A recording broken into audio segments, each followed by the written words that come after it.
Hello everyone, my name is Allison Balcetis and I teach saxophone, among other things, at the University of Alberta in Edmonton, Alberta, Canada. I'm here to talk to you about how you can prepare the Sonata in G minor by Henri Eccles for any upcoming auditions or performances that you might have. Some key components of successful performance of this piece include playing in tune.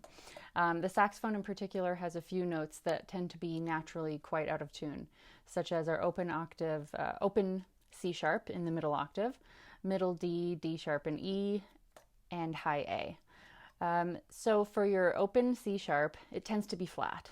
What you can do is raise the pitch by adding your third finger and the octave key. That might raise the pitch enough, but if it doesn't, you can also add your right hand middle side key for playing side C. All of those keys down will significantly raise the pitch. For your middle octave D, D sharp, and E, they tend to be pretty sharp. What you can do then is to add your low B key. So as you're playing the D, D sharp, and E, add low B, and that will lower the pitch just enough.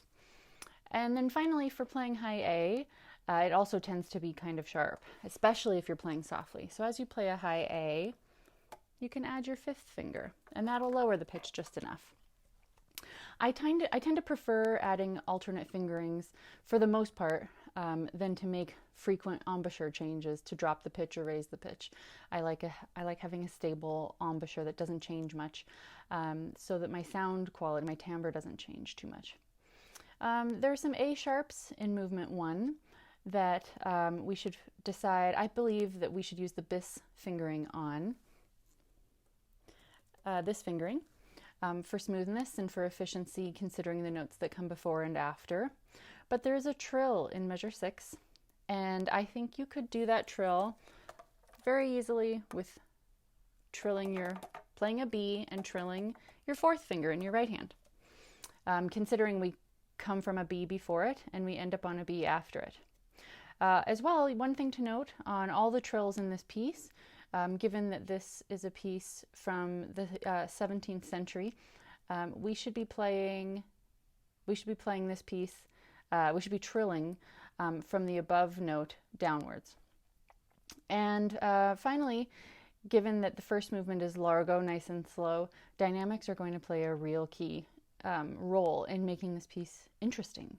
So do more than what's on the page. In particular, this Rasher arrangement, depending on the publisher, has very few dynamic markings on the page. I recommend that you add some of your own ideas.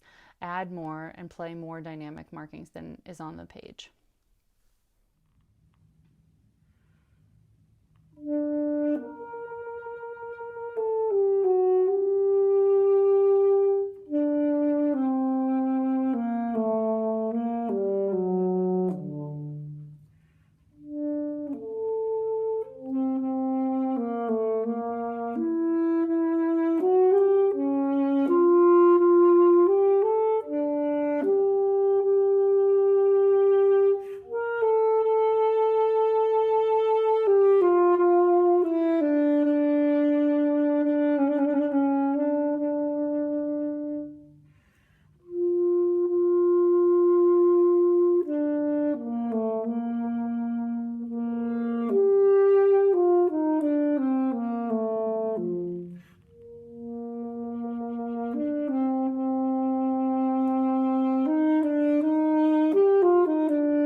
Movement 2 of the Eccles Sonata, the Courant, can be challenging because it's very leapy. It has some very large leaps, going from very high to very low.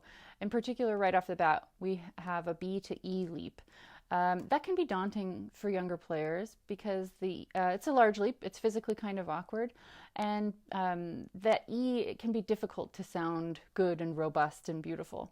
So I suggest spending a lot of time practicing E long tones and practice articulating, moving as little tongue as possible and rounding out that sound with a big mouth shape so that it doesn't sound thin, so it doesn't sound like you're reaching high for something that you can't quite reach. And to not make it too staccato. If it's too staccato, it can sound brittle, especially for those who are not super comfortable up in the palm keys. It can still seem bouncy and energetic if it's just a little less staccato. It doesn't have to be very staccato, and I'll show you in a minute what I mean by that. So study the high E, articulate over and over until you're confident that when you tongue that high E and even the high F sharp that comes later, that you're comfortable there and that you can achieve a beautiful sound. So practice that. So I also suggest some fingering options. In measure 17, I would suggest the A sharp to be played with your 1 and 5 finger. So 1 and 5. Because we have had a B, the A sharp is surrounded by 2 Bs, and then the next note after that last B is an F sharp, which is played with your 5th finger.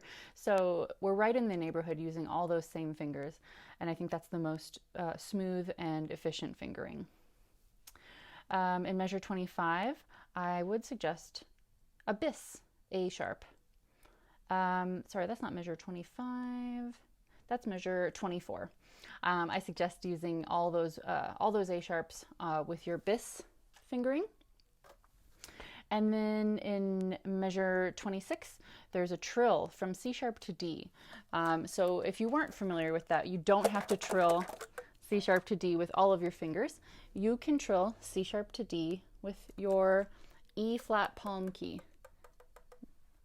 or otherwise known as C2, the second palm key up. So C sharp, trilling that key, no octave key, and that'll get you a beautiful D that sounds good on a trill, but maybe doesn't sound amazing as a long tone when it's nice and loud.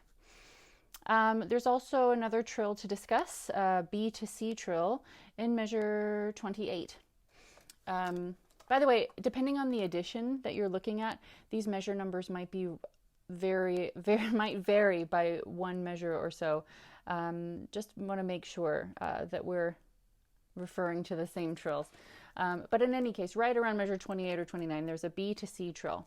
So that is not played by flipping your fingers around. It's played by starting on a B and using your right pointer finger to trill the middle side key.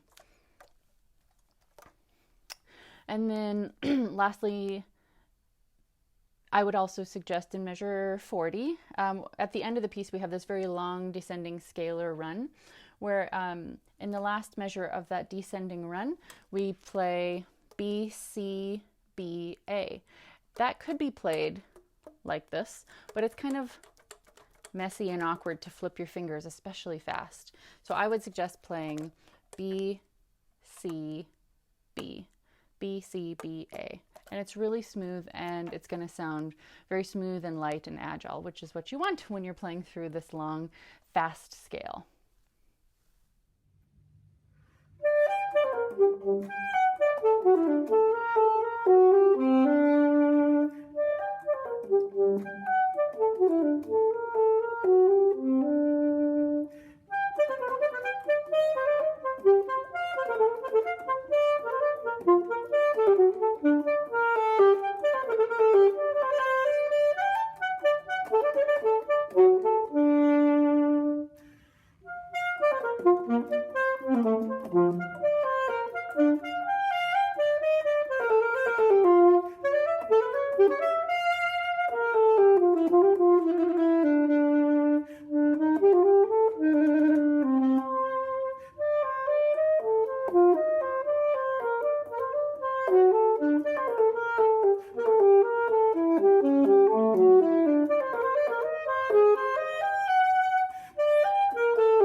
Movement 3 of the Eccles Sonata is quite slow and can be very beautiful or pretty boring depending on how you interpret it. The challenges of playing slow music include breath control and maintaining an interest. So I'm going to put up on the screen in my performance where I'm breathing, because I think, first of all, they're marked strategically for me physically to be able to play from one phrase to the next, but also I think the breaths are located in a place musically that makes sense. Usually they're at the ends of a phrase, like a period is at the end of a sentence, or they're in the middle of a phrase, like a comma, so that they're separating parts of a long phrase, like a comma separates parts of a long sentence. So if you consider your breathing like punctuation in written language, it can serve that same purpose. Be wary of just taking breaths wherever you feel you need them physically, because it can interrupt the musical idea, the way that a strange pause can interrupt and feel weird and awkward in a sentence.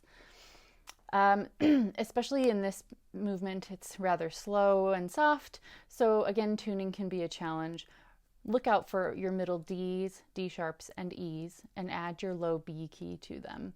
Especially in slow music, you have the time to do it, so take that time and make every note perfectly in tune.